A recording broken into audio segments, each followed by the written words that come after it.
Hey everyone, it's Ben Hardy here, and in today's video we're going to be going over the all-new 2022 Jeep Wrangler Rubicon Xtreme Recon. In the first part of this video, I'm going to give you the specs on this new Recon package with the Rubicon, and then we're going to do some comparisons between this and the Bronco Sasquatch and kind of decide which one looks a little bit more appealing, and then we'll sum things up with whether or not you should actually look into buying one of these new Wranglers.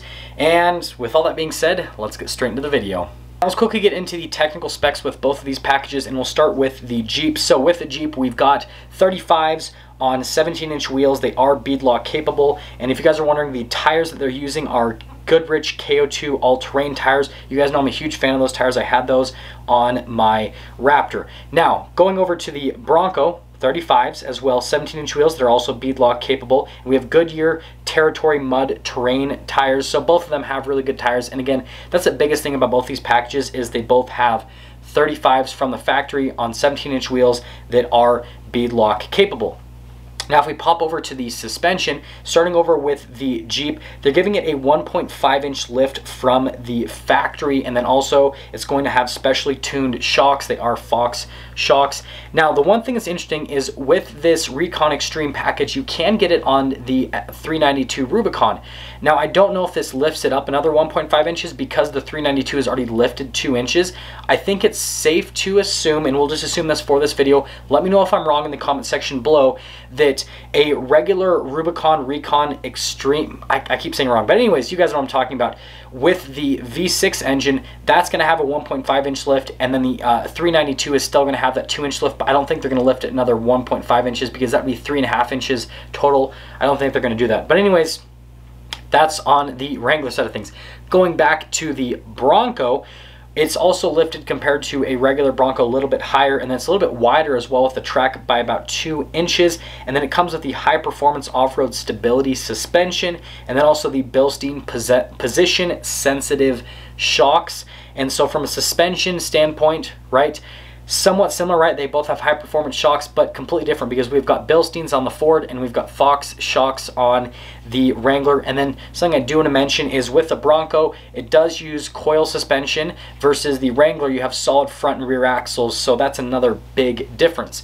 Now, if we actually go to the powertrains, like I said, with the Jeep, you'll be able to get this with the 392 Rubicon package, but then also you can get it with a 3.6 liter V6 that is also paired to the e-torque system with it. Those are the two engine options they're going to give you from the start. And then over with the Bronco, most of them are going to come with that 2.7 liter V6. That's kind of how most people are ordering it out anyways. But if we go to the axle ratios, with the Jeep, there's going to be a lot of crazy stuff happening with the axle ratio. So for the automatic transmission, it's going to have a 4.56 axle ratio, and then for the manual, it's going to have a 4.88 axle ratio. Now for the Bronco, it's going to have a 4.7 axle ratio for the automatic, and they actually are going to offer it with a manual as well, and it's probably going to have the same 4.7 axle ratio. We'll see if they change it, but both of those are going to be great for crawling, and that axle ratio on that manual Wrangler is just crazy, 4.88. Just imagine, that thing's going to be a crawling machine. And then aside from that, that is pretty much all of these specs. I guess we should also mention the pricing. With the Sasquatch package on the Bronco, it's almost $4,500, and then with the Xtreme Rubicon package, it's about $3,900, almost $4,000. So there's only about a $500 difference between both of these packages. And now let's get into which one looks a little bit more appealing. So first off, we're going to go from a technical perspective with both of these vehicles. So in terms of which one looks a little bit nicer than the other from a technical perspective, they both look pretty equal to me. They're both adding tons of capability by giving both of the vehicles 35s, right? And they're giving both of them special suspension and special shocks, so they're a little bit more capable off-road. And so again, from a technical perspective, both of them look really appealing. They both have crazy rear ends. Everything looks nice from that perspective. But now we've got to talk about the Bronco and the Wrangler itself. So this is where I think things are really going to differentiate themselves, and this isn't just with these particular packages, this is just with the Bronco and Wrangler in general. With the Bronco going for the coil suspension and the independent suspension versus doing a solid front and rear axle like the Jeep has, driving both of these off-road is going to be substantially different. So I think when we actually have a chance to take these both off-road and do off-road comparisons, this is kind of what's going to happen. Is the Bronco's going to feel a little bit better at high speeds, right? Because everything's going to be smoother with that independent suspension, right? It's going to be able to soak things up a little bit better. It's going to have a little bit more movement. It's going to be more comfortable at high speeds. But then with crawling, I think the Wrangler is going to edge out just a little bit. That solid front and rear axle is amazing in terms of crawling. And so I think that's really where these things are going to kind of differentiate themselves. Is it's going to depend on the driving that you're going to do off-road. If you're going to do more high-speed stuff, then the Bronco's probably going to be the one to go for. But if you're going to be doing pretty much crawling, then the Wrangler is going to be the one to go for. And again, this just applies to both of them across the line, not just with this Rubicon Xtreme package and then with the Sasquatch package as well. And I guess to finish things off with this comparison, we have to get into availability with the different packages.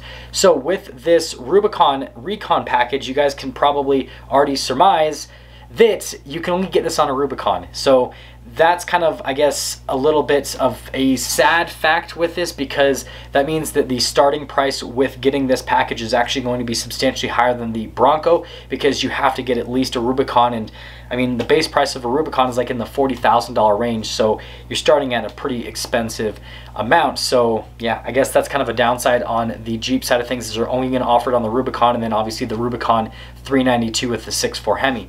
Now going over the Sasquatch package, you can get it on any Bronco, but there are availability issues. So obviously, again, Jeep's only offering on the Rubicon, and Ford's saying you can get it on every single Bronco package, but then Ford is limiting the amount of Sasquatch packages right now because there's availability issues with the parts. Man, I cannot talk today. Someone's going to watch this video and they're just going to like type away at how bad I am at speaking.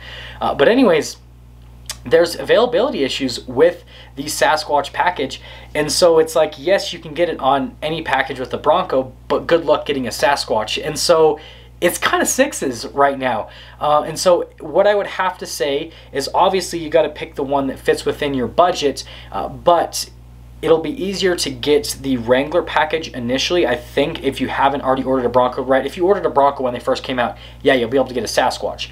But if you're watching this video and you haven't ordered either, it'll probably be easier to get the Jeep initially, but then once Ford ramps up production with the Bronco, then it'll be a little bit easier to get that Sasquatch package with the Bronco. And then again, I would really look at the type of off-roading that you're going to do, or if you're not going to off-road at all. If you're just getting this to have a cool-looking mall crawler, then here's what I have to say.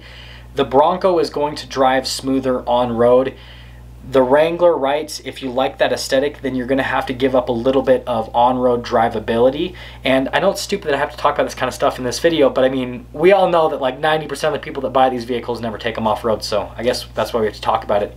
And so the Bronco just overall is going to be a little bit more well-rounded, right? It'll be smooth on road, and then it'll be very capable off-road. Whereas with the Wrangler, again, I'll have to see, because I am most likely going to be getting a Rubicon to take off-road in the near future. I think it's going to outcrawl the Bronco. I just think that with that solid front and rear axle, it's just going to have a little bit of an advantage. But again, you're sacrificing smooth ride quality on road to get a little bit more off-road performance. So it just really depends on what you're looking for out of the vehicle. But I feel like this video is getting a little bit too long, so that's going to sum things up for our comparison between the new, let's see if I can say this properly, Wrangler Rubicon Xtreme Recon. I just did it backwards again. Anyways, and the Bronco Sasquatch package. If you're stopping for the first time, I really appreciate if you'd subscribe, and I'll see you guys before I continue to embarrass myself with not being able to talk.